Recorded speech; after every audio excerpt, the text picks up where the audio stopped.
जय हिंद दोस्तों, स्वागत है आपका अपना यूट्यूब चैनल पर। रेडी हो जाइए, हम 12वीं बीपीएससी टेस्ट सीरीज का सबसे इंपॉर्टेंट सेट देखने वाले हैं, जो कि आपका दृष्टि आईएएस के द्वारा जो 12वीं बीपीएससी प्रीलिम्स का आपका टेस्ट कराया जा रहा है, उसका हम लोग देखेंगे। जनरल स्टडीज का आपका एफएलटी 23 होने वाला पार्ट 1 आपका कंप्लीट हो चुका है। आज हम लोग देखेंगे पार्ट 2, यानी कि पार्ट 2 आपका 75 नंबर प्रश्न से लेकर 150 नंबर प्रश्न आपका आज कंप्लीट कराया जाएगा विथ व्याख्या के साथ में। ध्यान रखिएगा, वीडियो को लास्ट तक वॉच कीजिएगा। वीडियो को 1.15x पे देखिएगा। वीडियो थोड़ा स्पीड बढ़ा लीजिएगा, थोड़ा जल्दी से आपका वीडियो कवर हो जाएगा। ध्यान रखिएगा।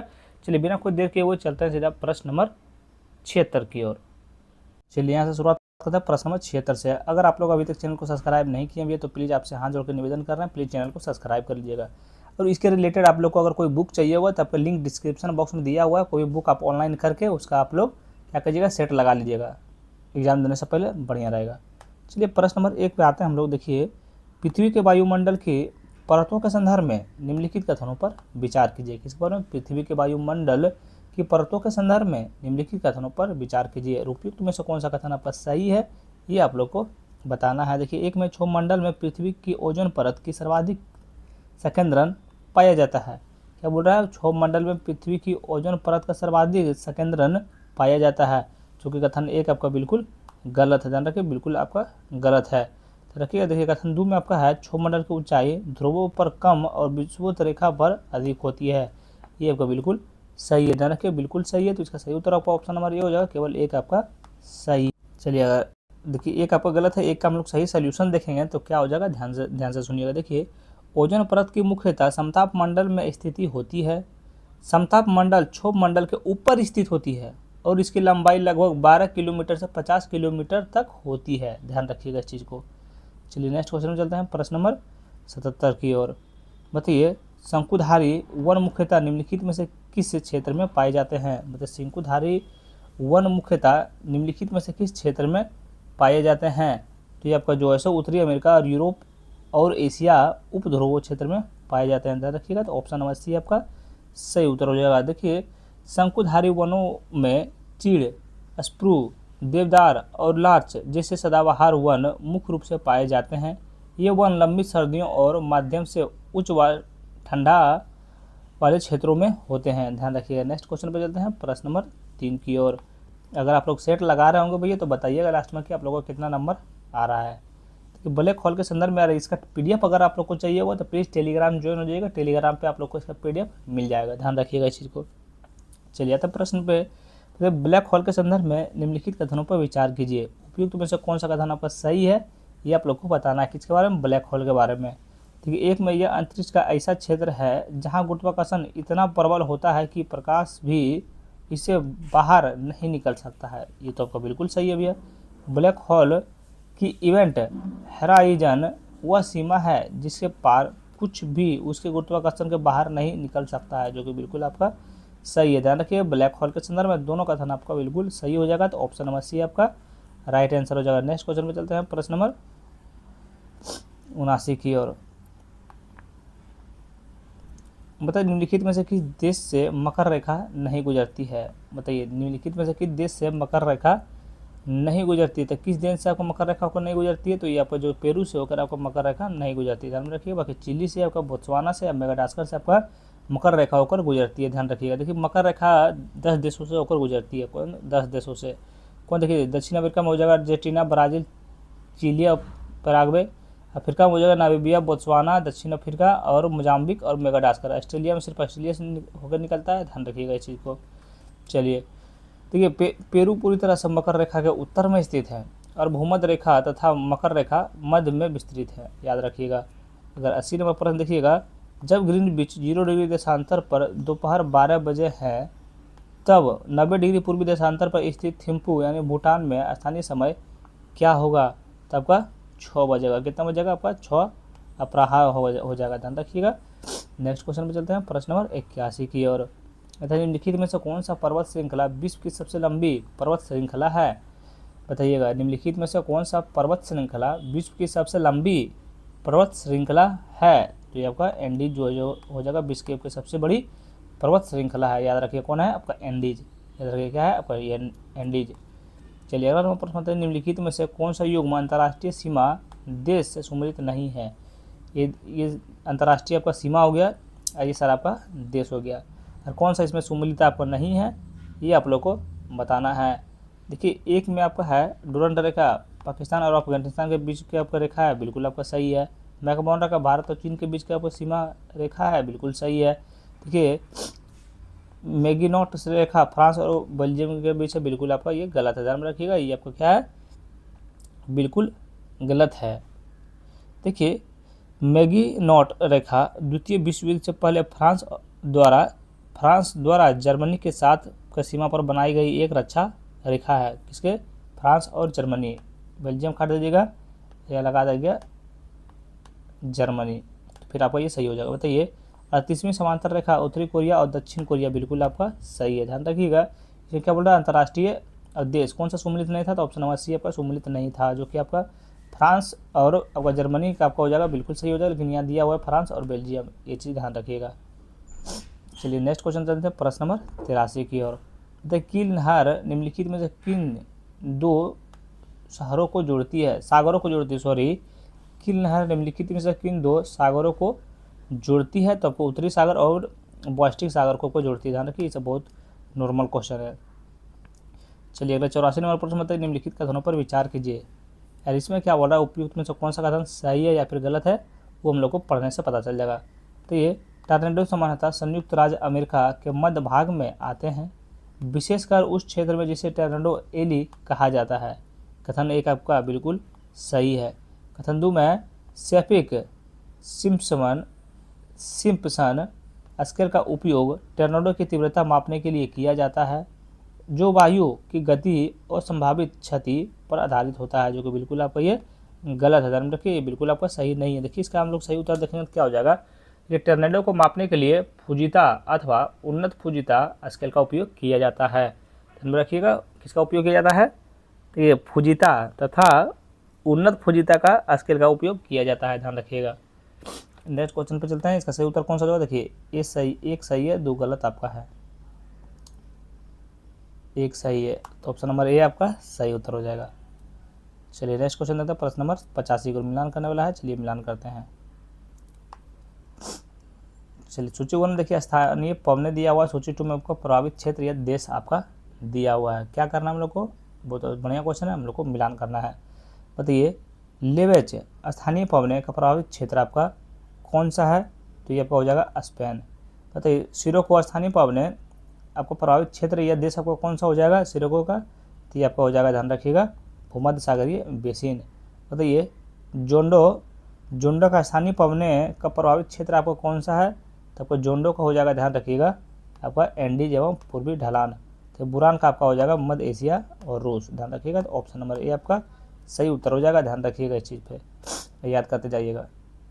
चलिए अगला 86 नंबर प्रश्न बताइए, सूची 1 और सूची 2 है। सूची 1 में क्या है, बंदरगाह, सूची 2 में आपका देश है, ध्यान रखिए क्या है, देश है। नीचे दिए गए कोड का उपयोग कर सही उत्तर को आप लोग को चुनना है। बताइए इगारा का बंदरगाह किस देश में स्थित है, किस देश में आपका स्थित है, तो ये आपका रूस में स्थित है। बताइए मराकाइबो आपका किस देश में है, तो ये आपका वेनेजुएला में है। देखिए टोटरडैम आपका है नीदरलैंड में, ध्यान रखिएगा। तो ये एस्टोन आपका हो जाएगा ब्राज़ील में, ध्यान रखिएगा, तो इसका सही उत्तर आपका ऑप्शन नंबर सी आपका राइट आंसर हो जाएगा, ध्यान रखिएगा। चलिए नेक्स्ट क्वेश्चन पे चलते हैं, प्रश्न नंबर 87 की ओर। बताइएगा 87 में देखिए प्रश्न आपको क्या बोल रहा है, ध्यान रखिएगा। देखिए निम्नलिखित में से किसने इकोलॉजी शब्द का प्रतिपादन किया, तो निम्नलिखित में से किसने इकोलॉजी का प्रतिपादन किया, तो आपका अर्नेस्ट हैकेल किए थे, ध्यान रखिए, तो ऑप्शन नंबर सी आपका सही उत्तर हो जाए। देखिए इसके बारे में थोड़ा सा हम लोग जानते हैं। तो ये पारिस्थितिकीय शब्द का प्रयोग वर्ष 1886 में जर्मनी के जीव विज्ञान अर्नेस्ट हैकेल ने किया था, याद रखना है। चलिए अगला 88 नंबर प्रश्न बताइए, निम्नलिखित कथनों पर विचार कीजिए। उपयुक्त में से कौन सा कथन आपका सही है, ये आप लोग को बताना है। कौन सा कथन सही है, तो कथन देखिए एक में आपका है सवाल प्रस्फुटन मुख्यतः जल निकायों के पोषण तत्वों विशेष रूप से नाइट्रोजन और फास्फोरस की अधिकता के कारण होता है। क्या कथन एक आपका सही है, तो कथन एक आपका जो है बिल्कुल क्या है, बिल्कुल सत्य है। कथन 2 में सुपोषण जल निकायों में ऑक्सीजन की मात्रा में सुधार करता है, जलीय जैव विविधता को बढ़ावा मिलता है, बिल्कुल आपका गलत है, ध्यान रखिएगा। तो केवल आपका कथन एक आपका सही है, याद रखना। नेक्स्ट क्वेश्चन में चलते हैं। सूची 1 सूची 2 सबको मिलान करना है, चलिए मिलान करते हैं। 89 नंबर प्रश्न देखिए। सूची 1 में आपका राष्ट्रीय उद्यान दिया हुआ है, सूची 2 में आपका प्रमुख रूप से संबंध प्रजातियां दिया हुआ है। बोले दाची-गामा राष्ट्रीय उद्यान किस प्रजातियों से आपका संबंधित है, बताइएगा किस प्रजातियों से आपका संबंधित है। तो ये आपका हुंगल प्रजातियों से संबंधित है, ध्यान रखिएगा। बताइए गिर राष्ट्रीय उद्यान आपका किस प्रजातियों से संबंधित है। तो ये आपका जो है एशियाई शेर से संबंधित है। बताइए काजीरंगा राष्ट्रीय उद्यान आपका जो राष्ट्रीय उद्यान है वो किस प्रमुख रूप से संबंध प्रजातियों से संबंधित है। तो ये आपका है भारतीय गेंडा से। बताइए एराबी कुलम राष्ट्रीय उद्यान, ये आपका नीलगिरी थरा हो जाएगा, ध्यान रखिएगा। तो ऑप्शन नंबर ए आपका सही उत्तर हो जाएगा। ये सर आपका राष्ट्रीय उद्यान दिया हुआ है और ये सर आपका प्रमुख प्रजातियां दिया हुआ है, ध्यान रखिएगा। चलिए नेक्स्ट क्वेश्चन चलते हैं प्रश्न नंबर 90 की ओर। प्रश्न नंबर 90 बताइएगा निम्नलिखित में से कौन सा कारक हाल के दशकों में प्रवाल के लिए सबसे बड़ा वैश्विक खतरा है। निम्नलिखित में से कौन सा कारक हाल के दशकों में प्रवाल के लिए सबसे बड़ा वैश्विक खतरा है। तो ये आपका हो जाएगा महासागरीय सतह तथा तापमान और महासागरों का पीएच मान घटता है, ध्यान में रखिएगा। तो ऑप्शन नंबर बी आपका सही उत्तर हो जाएगा। नेक्स्ट क्वेश्चन पे चलते हैं प्रश्न नंबर 91 की ओर। कौन सा प्रक्रिया खाद्य श्रृंखला के कार्मिक स्तरों पर जीवों में विषाक्त पदार्थों की बढ़ती सांद्रता की व्याख्या करती है। कौन सी प्रक्रिया खाद्य श्रृंखला के कार्मिक स्तरों पर जीवों में विषाक्त पदार्थों की बढ़ती सांद्रता को व्याख्या करता है। तो व्याख्या आपको किसको करता है। तो ये आपको करता है जैव आवर्धन को, ध्यान रखिएगा। तो ऑप्शन नंबर डी आपका सही उत्तर होगा। ऑप्शन ई का दिया हुआ है, अच्छा बताइए तो जो वो काम का नहीं है ऑप्शन ई, कभी सही इसका होबे नहीं करता है, तो ये आंसर देना कोई जरूरी है नहीं ऑप्शन ई। तो राष्ट्रीय हरित अधिकरण निम्नलिखित में से किस अधिनियम के अंतर्गत मामलों का निपटान नहीं करता है। तो राष्ट्रीय हरित अधिकरण निम्नलिखित में से किस अधिनियम के अंतर्गत मामलों का निपटान नहीं करता है। तो वो कौन सा नहीं करता है। तो ये आपका ध्यान रखिए वन्य जीव संरक्षण अधिनियम 1972 जो है इसके द्वारा आपका निपटान नहीं करता। इसके बारे में थोड़ा सा हम लोग जानते हैं। देखिए राष्ट्रीय हरित अधिकरण की स्थापना राष्ट्रीय हरित अधिकरण 2010 के अंतर्गत पर्यावरण संरक्षण और प्राकृतिक संसाधनों के संरक्षण में जुड़े मामलों का त्वरित समाधान करने के लिए की गई थी, ध्यान में रखिएगा। चलिए आते हैं अगले प्रश्न पे।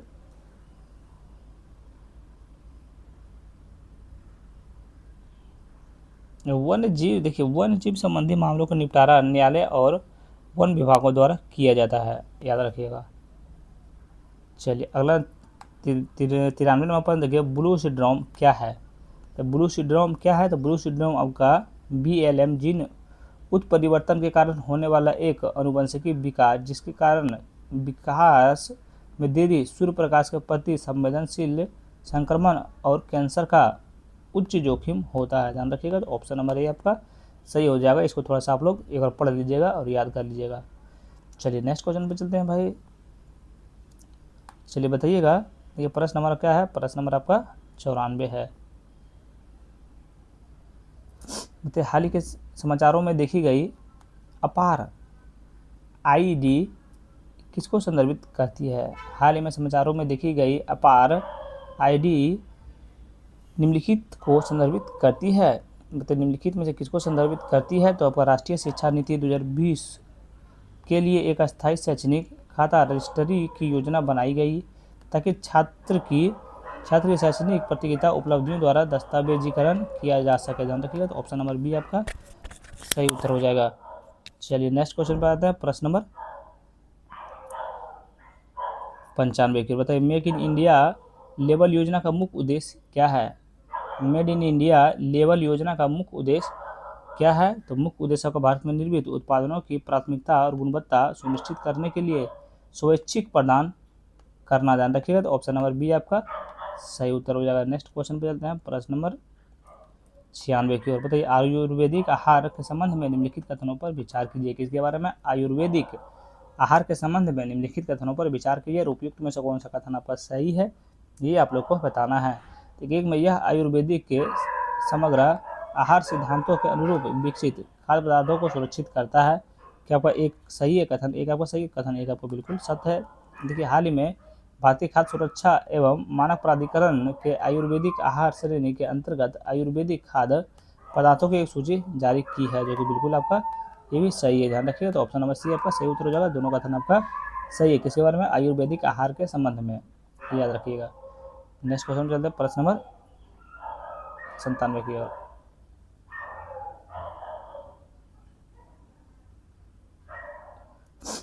मतलब Bharat electronic mobility index IEMI के संदर्भ में निम्नलिखित कथनों पर विचार कीजिए। भारत इलेक्ट्रॉनिक मोबिलिटी इंडेक्स के संदर्भ में निम्नलिखित कथनों पर विचार कीजिए। उपयुक्त में से कौन सा कथन आपका सही है, ये आप लोग को बताना है। तो कौन सा कथन आपका सही है, तो ये आप लोग को बताना। देखिए कथन एक में आपका है,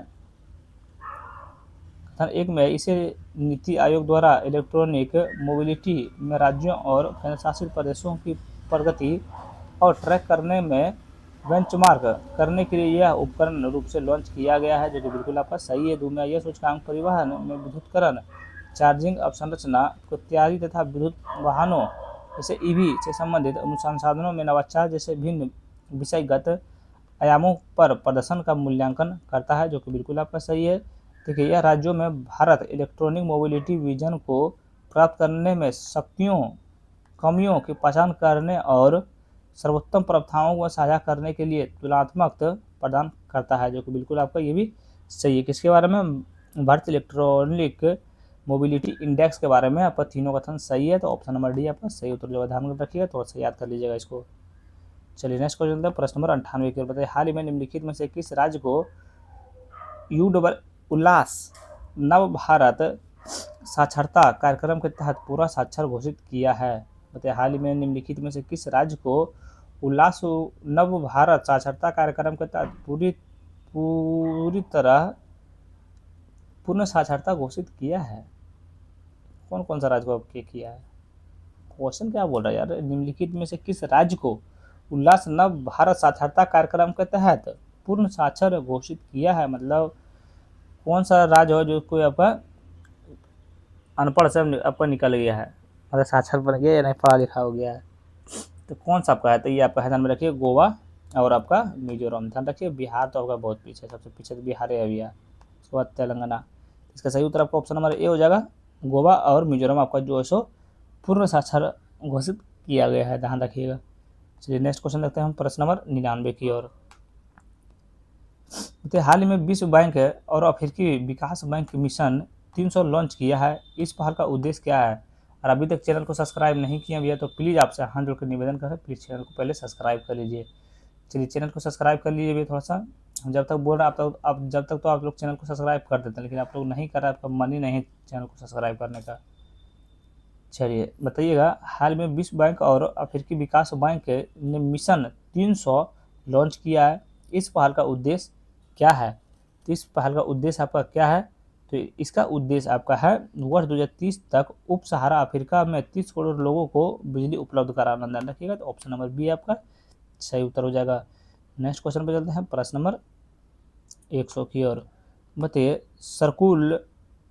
सर्कुलिटी के लिए शहरों का गठबंधन C3 के संबंध में निम्नलिखित कथनों पर विचार कीजिए। उपयुक्त में से कौन सा कथन आपका सही है, ये आप लोग को बताना है।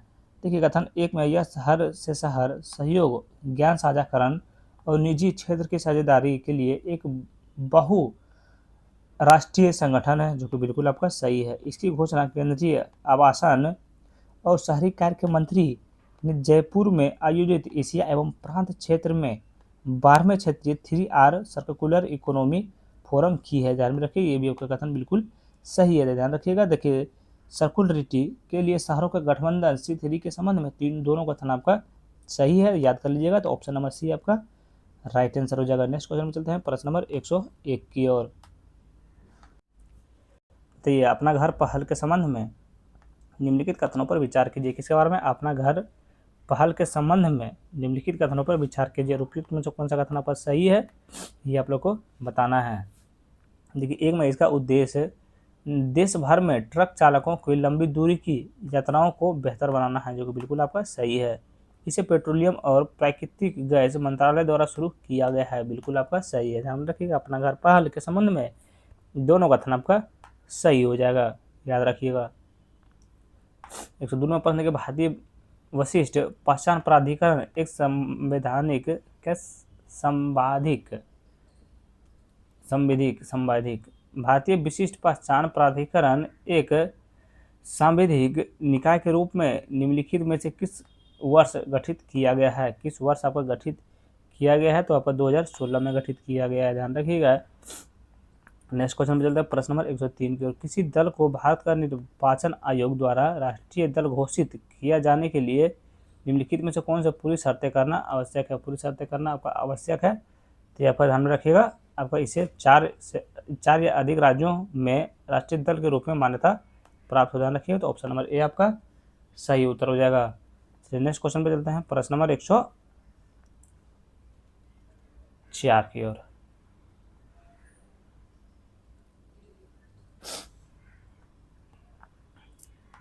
तो भारतीय संविधान के निम्नलिखित में से किस अनुच्छेद में प्रावधान किया गया कि प्रत्येक राज्य भाषाई अल्पसंख्यकों वर्गों के बच्चों को शिक्षा प्राथमिक स्तर पर मृत भाषा में शिक्षा के लिए पर्याप्त सुविधाएं प्रदान करने का प्रयास करेगा?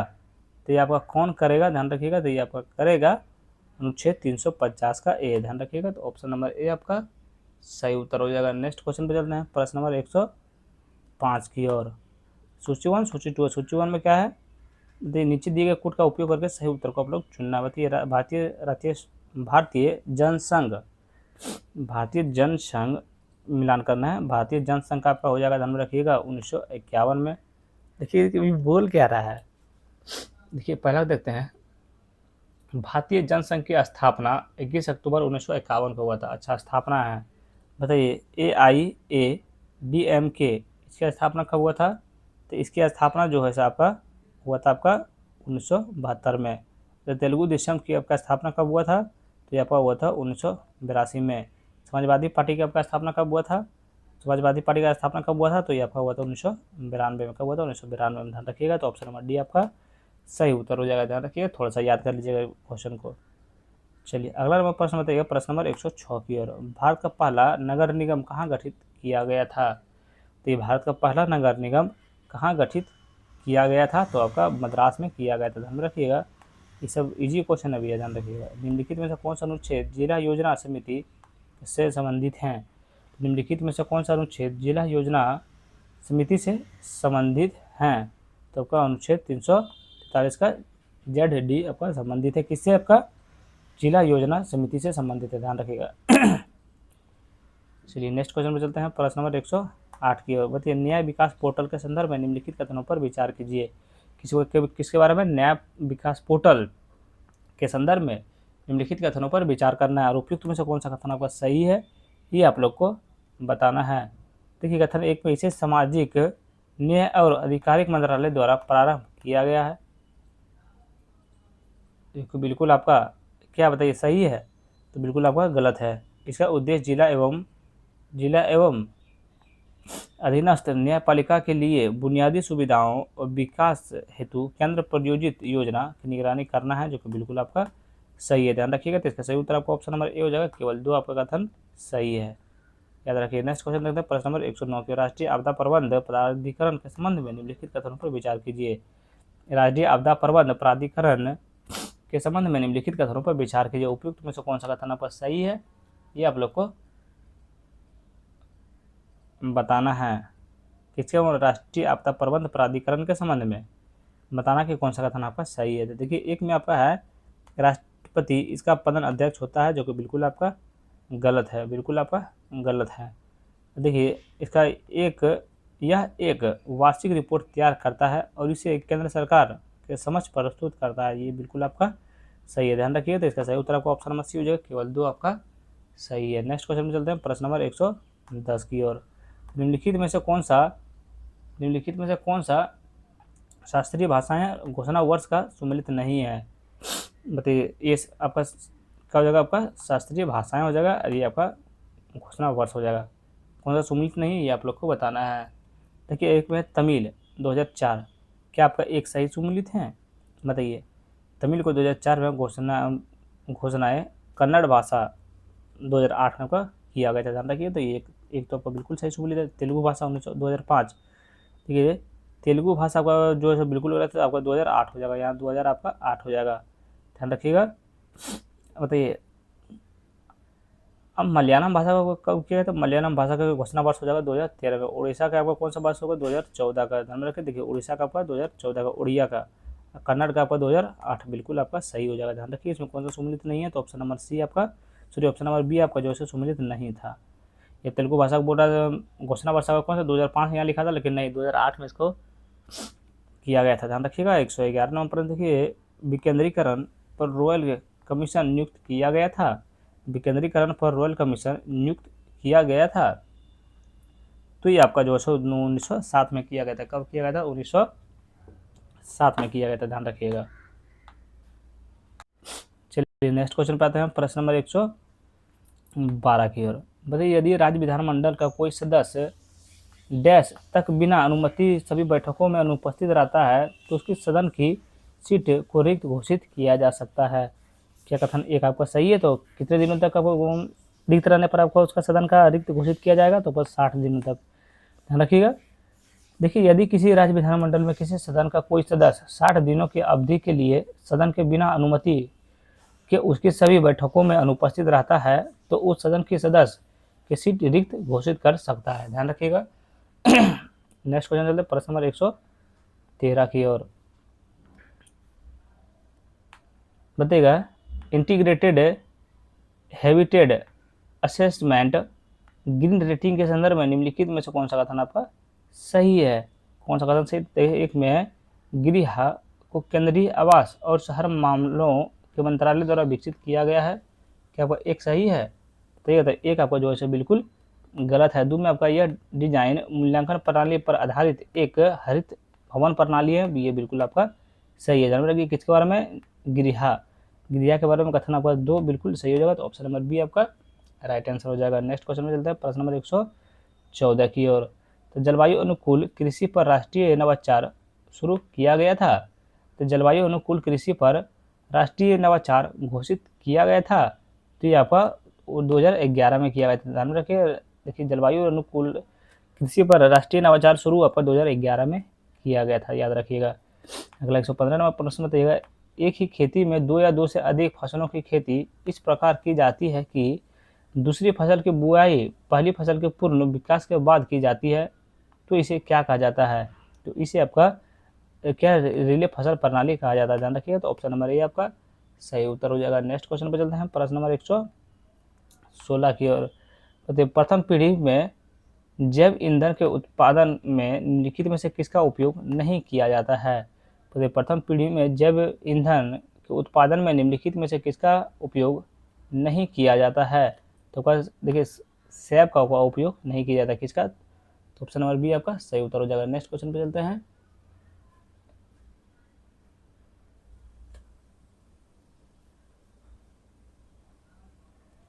सैप का उपयोग नहीं किया जाता है। बताइए 117 नंबर देखिए रियो प्लस दो क्या रियो प्लस 20 शिखर सम्मेलन निम्नलिखित में से किस वर्ष आयोजित किया गया था। रियो प्लस 20 शिखर सम्मेलन निम्नलिखित में से किस वर्ष आयोजित किया गया था, किस वर्ष आयोजित किया गया था, ये आपका ध्यान रखिएगा। ये जो है आपका 2012 में घोषित किया गया था, ध्यान में रखिएगा। रियो प्लस 20 शिखर सम्मेलन आपका 2012 में आयोजित किया गया था, ध्यान रखिएगा। चलिए नेक्स्ट क्वेश्चन चलते हैं प्रश्न नंबर 118 के। बताइए निम्नलिखित में से कौन सा जलवायु परिवर्तन पर राष्ट्रीय कार्य योजना का हिस्सा है।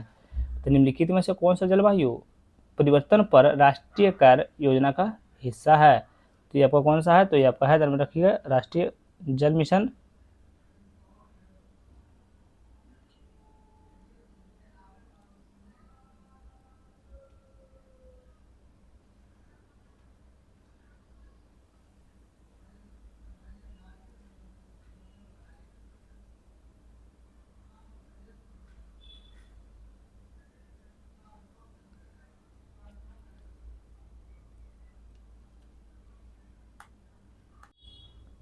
बताइएगा निम्नलिखित जलवायु परिवर्तन पर राष्ट्रीय कार्य योजना का हिस्सा है, तो इसका देखिए राष्ट्रीय जल मिशन, क्या आपका राष्ट्रीय जल मिशन इसका हिस्सा है, तो बिल्कुल इनका हिस्सा है। देखिए, उन्नत ऊर्जा दक्षता के लिए राष्ट्रीय मिशन, ये भी इनका हिस्सा है। सतत आवास पर राष्ट्रीय मिशन, ये भी इनका हिस्सा है। राष्ट्रीय सौर मिशन, ये भी आपका जो है सो जलवायु परिवर्तन का राष्ट्रीय कार्य का आपका योजना का हिस्सा है। ध्यान रखिएगा, ये चारों आपका जो है सो आपका जलवायु परिवर्तन पर राष्ट्रीय कार्य योजना का हिस्सा है, याद रखिएगा। नेक्स्ट क्वेश्चन बात है प्रश्न नंबर 119 की ओर। बताइए, सकल घरेलू उत्पाद जीडीपी के संदर्भ में निम्नलिखित में से कौन सा कथन सही है? बताइएगा, सकल घरेलू उत्पाद जीडीपी के संदर्भ में निम्नलिखित में से कौन सा कथन आपका सही है? नीचे दिए गए कूट का सही उत्तर को आप लोग का चयन करना है। तो बताइए कौन सा कथन सही। देखिए, एक में नॉमिनल जीडीपी वर्तमान में एक, बिल्कुल गलत है। वास्तविक जीडीपी, देखिए धोखा खा गए ना आप लोग, खा गए ना धोखा भैया।